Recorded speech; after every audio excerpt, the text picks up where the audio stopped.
Olá, pessoal, bem-vindos a este novo episódio do podcast Inexplicável e a mais um encontro da série remasterizada. A história da humanidade é marcada por descobertas científicas extraordinárias que levaram a avanços sem precedentes. No entanto, por trás de algumas delas, escondem-se experimentos terríveis que, em certos casos, trouxeram à tona características no mínimo assustadoras do ser humano. E em outros casos, em franzarolética ultrapassando qualquer limite de ordem moral. Não falo dos cruéis experimentos feitos na Segunda Guerra Mundial por nazistas ou médicos japoneses. Vou relatar experimentações feitas em períodos de paz, em sociedades que se diziam civilizadas, mas perderam totalmente o contato com a realidade. São páginas particularmente obscuras da história científica que levantaram inúmeros debates em sua época e que, em parte, continuam a fazê-lo até hoje. Aqui estão, portanto, COBALIAS humanas, os experimentos mais obscuros da história.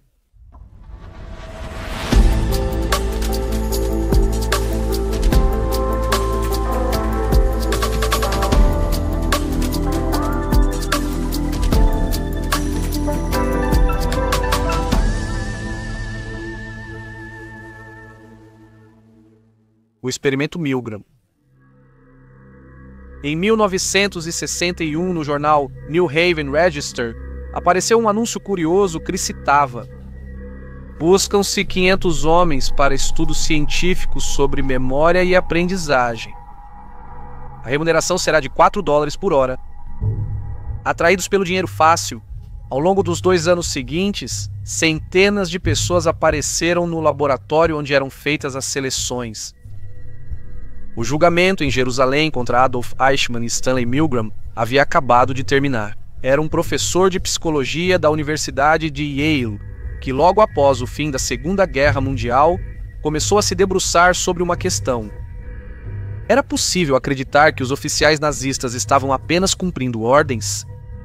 Que eles não se sentissem livres para escolher sua própria conduta moral de forma autônoma, que se sentissem justificados pela autoridade legítima? Milgram estava convencido de que sim. Segundo ele, na verdade, qualquer pessoa sob a direção de uma figura autoritária seria capaz de obedecer a qualquer ordem que lhe fosse imposta, inclusive o de causar dano a outros seres humanos. E daí veio o experimento. No experimento, um voluntário no papel de professor lia pares de palavras em voz alta, enquanto outra pessoa que tinha o papel de aluno entrevistado deveria memorizá-las na ordem correta. O voluntário, atuando como professor, sentava-se diante do painel de controle do gerador de corrente. Composto por 30 interruptores, cada um liberava um choque elétrico de intensidade diferente, de 15 volts, ou seja, muito leve, até 450 volts, ou seja, potencialmente letal. Era dito a ele que o estudante que ele estava prestes a entrevistar estava em uma sala adjacente, sentado em uma cadeira, com 2 eletrodos presos aos pulsos, pelos quais receberia os choques. Em caso de erro, o voluntário não poderia vê-lo, mas apenas ouvi-lo. A tarefa do professor era liberar um choque elétrico toda vez que o estudante repetisse os pares de palavras de forma errada, começando com choques de baixa voltagem, que aumentariam de intensidade à medida que as respostas erradas aumentassem. Eu disse que tinha problemas no coração. Agora está me incomodando. Por favor, me tire daqui. Não! Meu coração está incomodando. Quero sair. Na verdade, não havia entrevistado do outro lado da parede. As reações de dor vinham de um alto-falante. Mas claro, o voluntário não sabia. Ele acreditava que estava enviando o choque elétrico sempre que apertava o botão. Ou seja, de infligir um castigo real que se tornava cada vez mais severo toda vez que o estudante cometia um erro. O experimentador, que representava a figura de autoridade, também tinha a tarefa de pressionar insistentemente o professor para que ele concluísse o experimento. Com frases como: "O experimento exige que o senhor continue", "É absolutamente necessário que o senhor continue", ou então "O senhor não tem outra escolha a não ser prosseguir". Muitos participantes, chocados com o que lhes era ordenado fazer, pediram para parar o teste e se recusaram a continuar. Mas muitos outros continuaram com as perguntas e os choques elétricos. Eles não pararam nem mesmo diante dos apelos do estudante entrevistado, que do outro cômodo pedia piedade. Ao acionar o interruptor pela 75ª vez, o voluntário ouvia gritos de dor. Quando era liberada uma descarga de 350 e 330 volts, o voluntário ouvia a voz da outra pessoa lhe suplicando para parar, porque o coração dele não aguentaria. Após 330 volts de descarga elétrica, as perguntas do voluntário eram respondidas apenas com um silêncio eloquente e inquietante. E mesmo assim, 65% dos voluntários pressionados pela pessoa que acompanhava o teste continuaram a aplicar choques elétricos, ignorando os protestos e os gritos de dor. Alguns voluntários, além disso, obedeceram à ordem de aplicar repetidos 450 volts. Quando a pessoa na outra sala seguia falhando, as respostas no final do experimento, a verdade era revelada ao voluntário. E é aqui que nos encontramos, cara a cara com a verdadeira experiência assustadora. É absolutamente essencial que continue. Você não tem outra escolha, doutor. Eu não tenho escolha nenhuma. Minha prioridade é não continuar se achar que estou errado. Imagine por um segundo, se você conseguir. Como os voluntários reagiram ao descobrir o verdadeiro objetivo do experimento?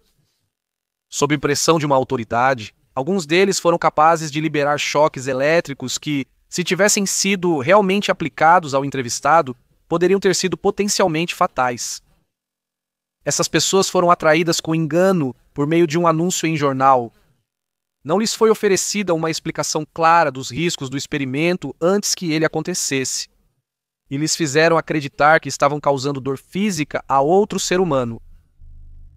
Milgram havia pensado em todos os mínimos detalhes sobre quais resultados poderia obter através da experimentação, mas esqueceu de uma coisa, ou seja, de avaliar quais danos psicológicos poderiam sofrer os sujeitos submetidos ao experimento. E como podem imaginar, as consequências foram desastrosas. Já durante o experimento, a maioria dos sujeitos apresentou claros sinais de estresse, tremores, suor, agitação incontrolável, em alguns casos até mesmo convulsões. Diante dessas reações, Milgram assegurou aos participantes do experimento que os efeitos psicológicos negativos durariam apenas por um curto período. Mas não foi assim de jeito nenhum. Alguns deles sofreram de síndrome de estresse pós-traumático por anos, outros desenvolveram ansiedade crônica, nervosismo constante, ou foram vítimas de ataques de pânico por muito tempo. Mas há um outro aspecto igualmente inquietante dessa história. Psiquiatras, psicólogos e pesquisadores que tentaram repetir experimentos similares nos últimos anos, mesmo com métodos menos chocantes, tiveram resultados parecidos aos de Milgram. Ou seja, que uma altíssima porcentagem de pessoas, ainda hoje, apresenta a tendência de se submeter com obediência cega às figuras autoritárias, a seguir suas ordens, mesmo quando elas entram em conflito com seus próprios valores pessoais. Não seria esse, no fundo, o lado mais assustador de toda a questão?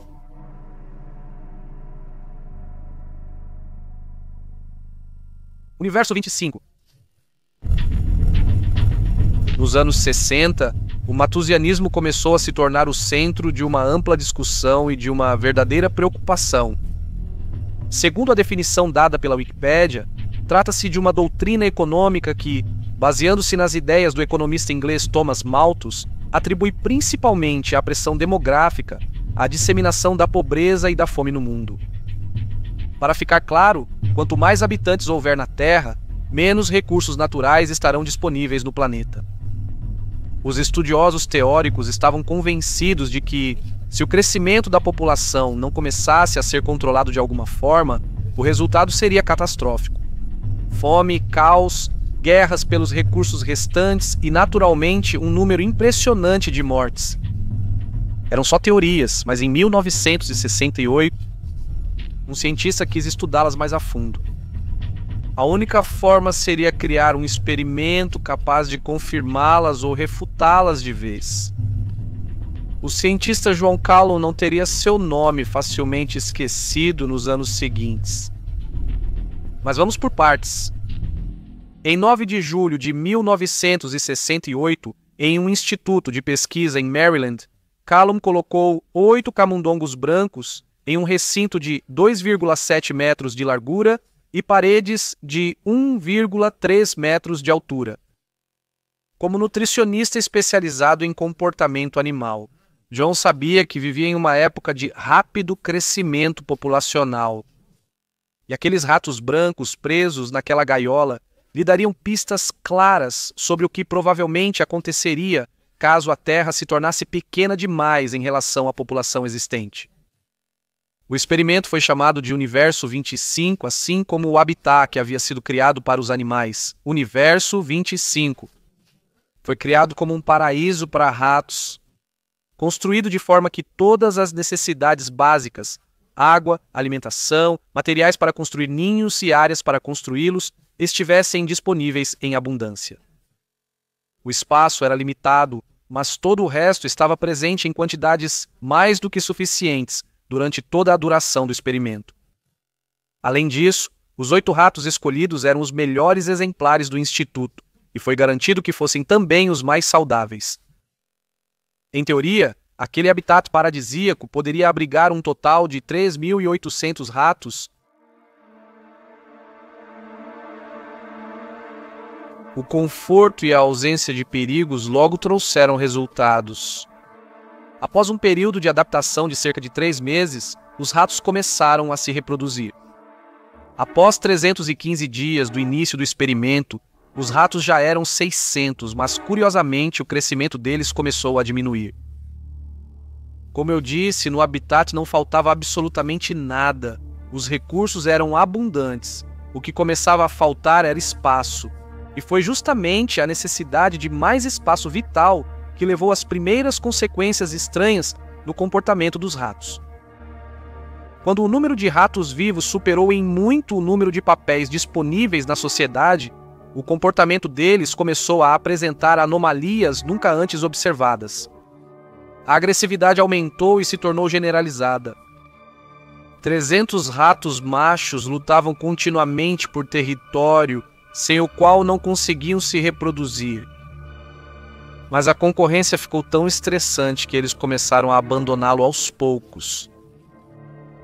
As fêmeas eram abandonadas, ficando mais vulneráveis a ataques de outras cobaias, o que as tornava mais agressivas, e lutar pessoalmente para proteger seu território, acabando, porém, por assumir de fato o papel dos ratos machos. Acabavam esquecendo de cuidar dos próprios filhotes e muitos deles morriam de inanição. Nos piores casos, as fêmeas entravam em um estado de estresse tão grande que perdiam completamente a cabeça, e eram elas mesmas que atacavam e devoravam seus próprios filhotes. No caso dos porquinhos da Índia, machos mais fracos, o destino deles era serem empurrados para o centro da gaiola, longe de comida e água. Ficavam apáticos e, ao despertar, reagiam com violência aos ataques dos outros porquinhos da Índia. Alguns porquinhos da Índia tornaram-se pansexuais, tentando se relacionar com todos os ratos. Outro grupo foi chamado por Callum de Os Bonitos. Diante do caos geral, eles se refugiaram em uma área protegida da gaiola e se dedicaram exclusivamente a comer e a se limpar. Eles eram os únicos sem ferimentos de combate e sobreviveram por mais tempo. Quando a população voltou a um nível aceitável, já era tarde. Os bonitos e as fêmeas que sobreviveram e estavam melhores perderam totalmente a capacidade ou o interesse de acasalar. A fase de caos total, com comportamentos que levaram à redução da taxa de crescimento populacional e a uma alta taxa de mortalidade infantil. Callum chamou isso de esgoto do comportamento entre os cobaias. O colapso da sociedade do Universo 25 era iminente. 5 anos após o início do experimento, restava apenas um rato no Universo 25. Morreu. A sociedade havia sido extinta. Literalmente, a superpopulação havia levado ao caos total e à autodestruição. Mas por qual motivo? O que tinha dado errado? As conclusões do estudioso foram assustadoras.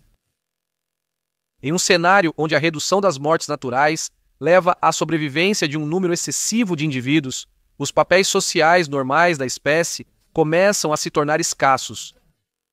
Neste ponto, a competição entre os adultos maduros, prontos para assumir o papel ao qual naturalmente estão destinados, e os membros mais velhos que já ocupam esse papel há muito tempo, mas não querem deixá-lo, torna-se tão violenta que chega a abalar completamente o tecido da própria sociedade. O mais chocante é que isso ocorreu em um habitat com recursos abundantes. Havia comida, muita água e materiais suficientes para fazer o próprio ninho. Lembram quando falei que cabiam 3.800 ratos na gaiola? Pois bem, quando o número de ratos vivos chegou a 2.200, a sociedade entrou em colapso. Desapareceu. Ora, observe como a comunidade científica da época reagiu, preocupada com a explosão demográfica dos anos 60 e 70. Ninguém sabia ao certo o que aconteceria diante de um cenário de superpopulação excessiva que parecia estar prestes a acontecer. Muitos tentaram desacreditar esse experimento, tentando argumentar que os seres humanos não são ratos, e não existe nenhuma certeza de que nos comportaríamos de maneira semelhante à das cobaias. Mas existe, por acaso, a certeza do contrário? A história nos mostrou que o problema da superpopulação, identificado nos anos 60, foi superestimado e avaliado de forma muito pessimista. É possível que, futuramente, a humanidade enfrente situação semelhante à dos ratos de Universo 25? E nesse caso, o que poderia realmente acontecer? O tempo dirá. Os três gêmeos. Primeiro dia na faculdade, Bob Shafran não entende o motivo. As garotas o beijam, os caras o abraçam e todos o chamam. Ed de repente esbarra em um estudante do segundo ano, Michael Domis, que fica pálido ao vê-lo. Ele era amigo de um tal Ed que havia deixado o campus apenas um ano antes. Eu sabia que Ed tinha decidido abandonar os estudos e não havia motivo para ele ter voltado ao campus, diz Domis em uma entrevista. Mas aquele rapaz tinha o mesmo sorriso, o mesmo cabelo, as mesmas expressões de Ed. Era o seu sósia. Perguntei se ele era adotado. Depois ele acrescentou: "Compilhano." Em 12 de julho, Bob respondeu sim a ambas as perguntas, então Domis explodiu: "Você tem um irmão gêmeo?" Eles foram a um orelhão e ligaram para Long Island. Do outro lado da linha, Bob ouviu sua voz ecoar. Eles desligaram, entraram no Volvo e, ao anoitecer, estacionaram em frente à casa de Ed. Bob contou assim sobre seu primeiro encontro com seu irmão gêmeo.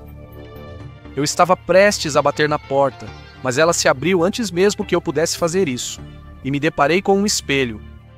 Eu dizia que eram meus olhos eram os dele. Até hoje, depois de quase 40 anos daquele dia, Bob ainda se emociona ao contar sobre sua vida. Foi como se apaixonar, de repente senti que tudo era possível, tudo estava ao meu alcance. Pouco depois, um estudante eufórico ligou para a redação do Long Island Newsday e contou ao editor-chefe Howard Schneider a história dos gêmeos. Eu não acreditava totalmente, disse Schneider quando foi entrevistado. Mérito ao caso. Na época, os estudantes se divertiam enviando cartas com histórias falsas para verificar a informação. Mandei um jornalista até lá. Pouco depois, ele me ligou dizendo que a história era verdadeira. Obviamente, publicamos no jornal. A notícia foi bombástica. Logo depois, a redação do New York Post também comentou. E foi o artigo daquele jornal que trouxe uma descoberta ainda mais surpreendente. Após ler o artigo, David Kellman percebeu que o que pareciam coincidências extraordinárias tinham outro significado. Ed e Bob nasceram em 12 de julho de 1961. Assim como ele. Ambos foram dados para a adoção pela Louis Wise Services, uma agência judaica de Nova York. Exatamente como ele. Ele olhou as fotos e ficou sem palavras. Eles eram idênticos. Ele, David, contou sobre o seu tempo, o que experimentou no momento em que deixou o artigo no New York Post. Eu te olhava e pensava comigo mesmo. Eu não acredito nisso. Por fim, as contas. Uma foto desfocada num jornal. Era impossível de acreditar. Os amigos me diziam para concentrar a atenção nas mãos dos jovens retratados na fotografia. Até aquelas eram iguais às minhas. Encontrei o número de Ed na lista telefônica e liguei para ele. A mãe dele atendeu. Expliquei que achava ser o terceiro gêmeo e ela exclamou: "Meu Deus, gêmeos estão surgindo como cogumelos."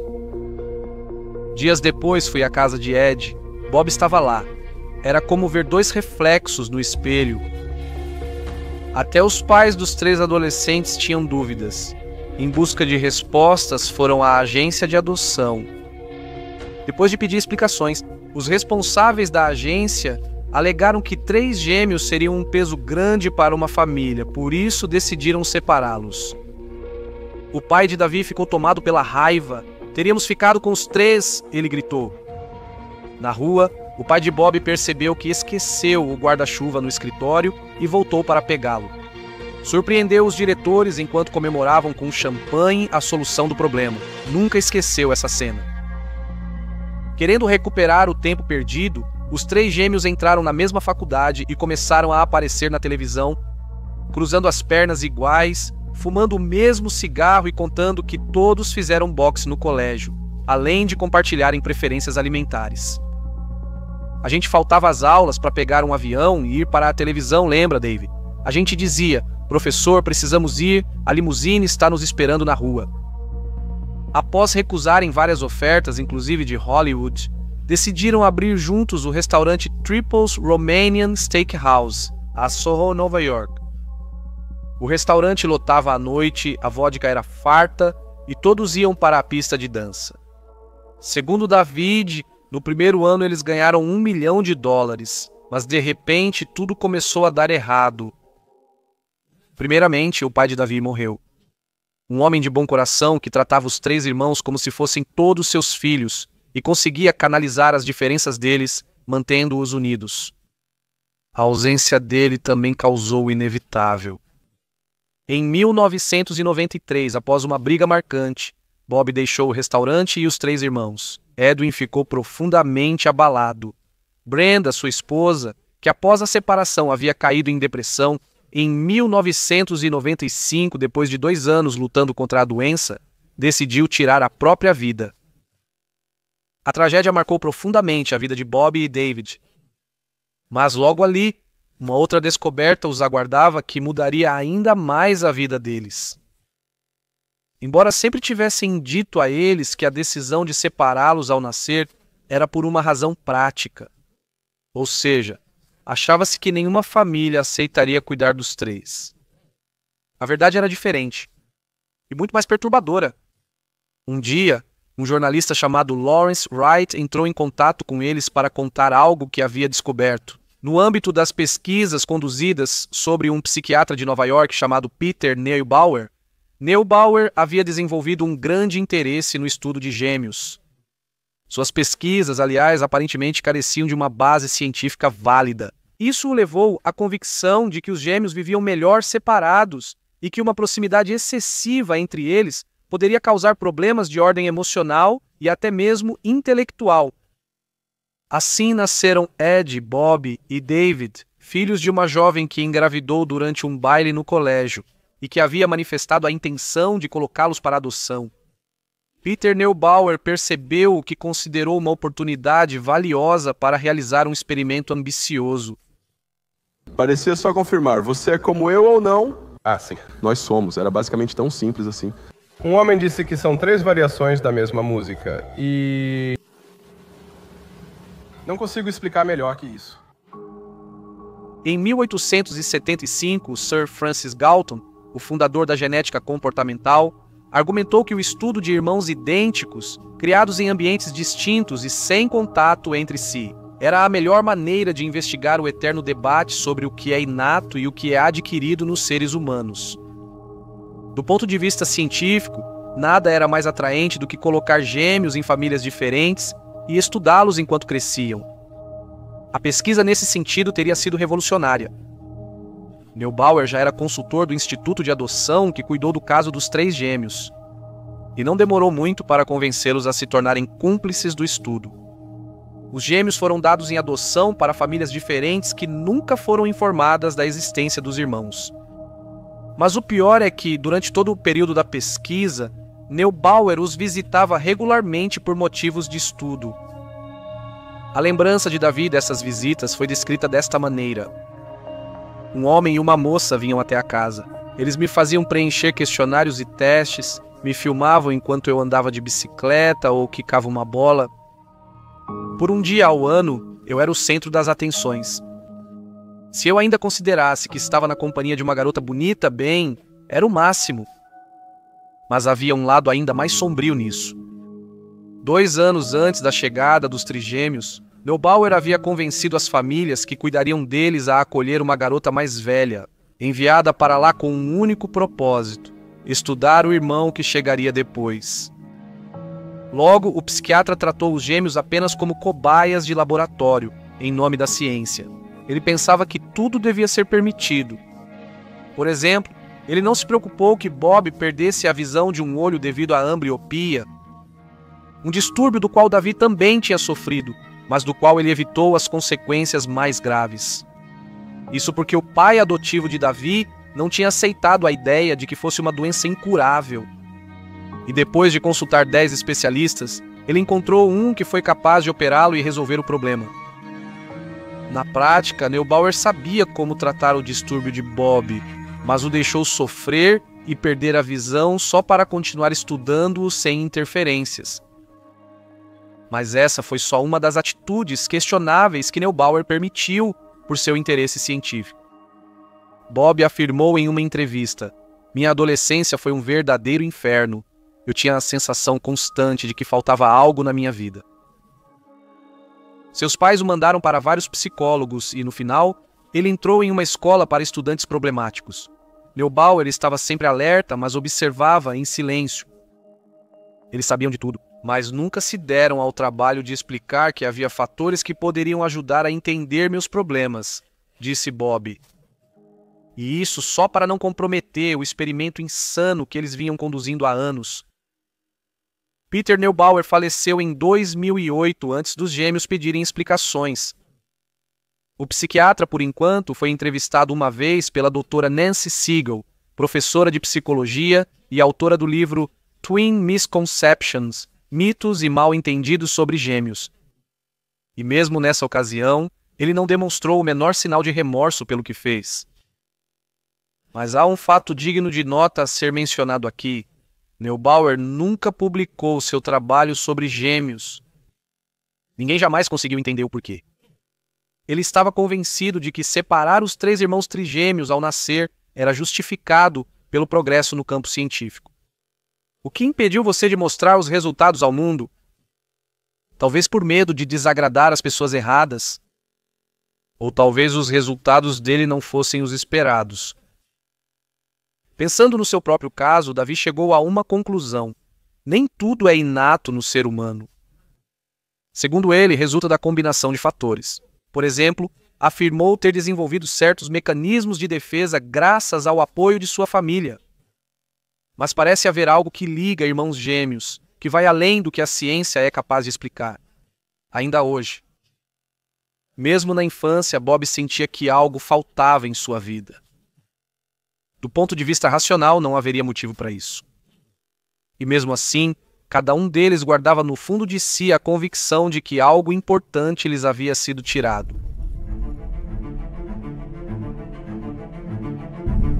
O caso dos 3 irmãos gêmeos foi outro exemplo de abuso de poder por parte da ciência.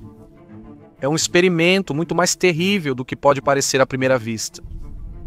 Porque, se realmente existe um fio invisível que liga os irmãos gêmeos, arrancá-lo à força em um ato que poderia ser considerado contra a natureza não é apenas decididamente questionável do ponto de vista ético, mas também profundamente cruel. E assim encerro este episódio do podcast, mas deixando-o de certa forma em aberto.